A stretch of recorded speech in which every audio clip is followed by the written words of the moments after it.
How is learning to play music like a hostage negotiation? Well, the most important tool you have for understanding what's going on is listening. And it's not just me. The legendary jazz musician Duke Ellington thought so as well. He said, "The most important thing I look for in a musician is whether he knows how to listen." And this is because you simply can't make objective judgments on what you're doing unless you're listening effectively.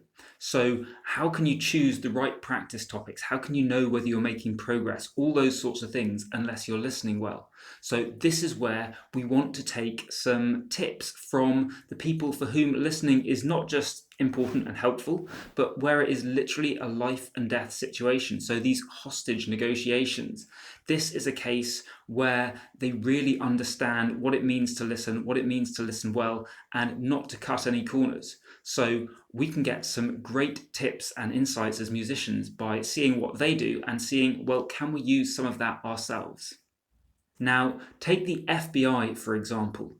When they are running hostage negotiations, they don't actually trust the person who is doing the negotiation to be listening as well.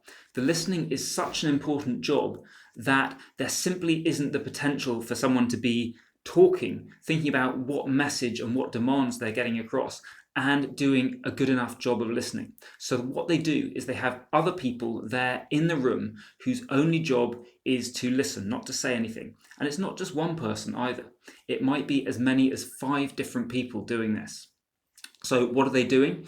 They are each listening for different things. So one might be listening for the tone of voice of the hostage taker. One might be listening for any specific words they're using. Does the actual word choice they've made give any insights as to their situation or to their frame of mind or whatever it is?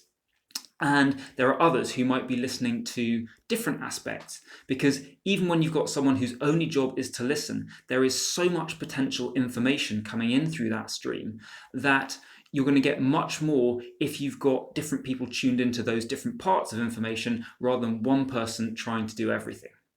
And it's exactly the same when you play music, whether that's in practice or in performance. You're simply not able to listen as intently, as insightfully as you would like at the same time as you're doing all the work to play the music. So what we'd love here is to take a leaf out of the FBI playbook and have a team doing that listening for us. But how is this going to be possible in practice? Because realistically, most musicians are not going to have even a single person who can just be there all the time giving them feedback on their playing and doing the listening for them, let alone an entire team. Well, luckily there is an easy way that you can do this that I'm just about to share with you. But if you're finding this useful so far, then please click the like button so this video can spread to more people. Thanks. And the trick here is that you want to use technology. You can use technology to essentially duplicate yourself so that you can play lots of different roles at once. And the way you're going to do this is you're going to record your playing, and then you're going to split yourself out, if you like, over time, rather than having loads of you together in different parts of the room. What you can do is you've got the recording there, and then as you're going to listen back to it different times, you can be each of those different people.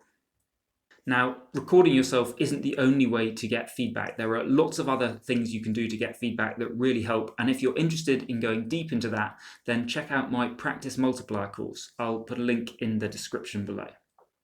But once you've got that recording available for you to listen back, you can do exactly what the FBI did and do this multiple times, listening for different things each time. So that's like having 5 different people listening for different aspects of the hostage negotiation.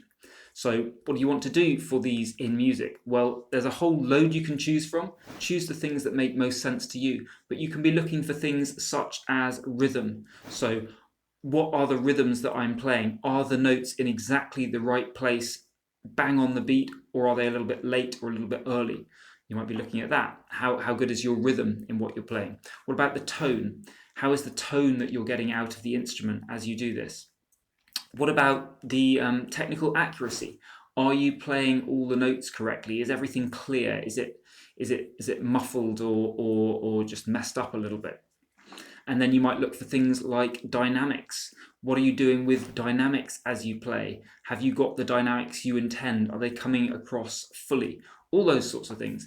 And of course, there's many more aspects that you can look at as well.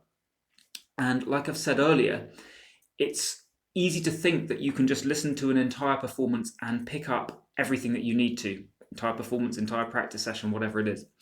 But actually, that doesn't happen in practice. So you'll find if you start doing this, you get much more out of it when you focus on just one thing for one particular listen through and really forget everything else. Just think about, well, what do I like about what I'm doing here in this one focus? Let's say it's rhythm. What do I like about how I'm playing the rhythms, whether I'm exactly on time, and what could I work on improving? And when you do that for a number of different pass-throughs, you will find you get loads of great information that you can use to choose to work on in future practice and massively improve your playing. Of course, if you want to perform at your best, it is still important that you listen as well as you can in the moment while you're actually in the act of performing, of playing. And if you'd like some tips on how to do that better, then check out my video on that next. I've been Morley-Fletcher. See you in the next video.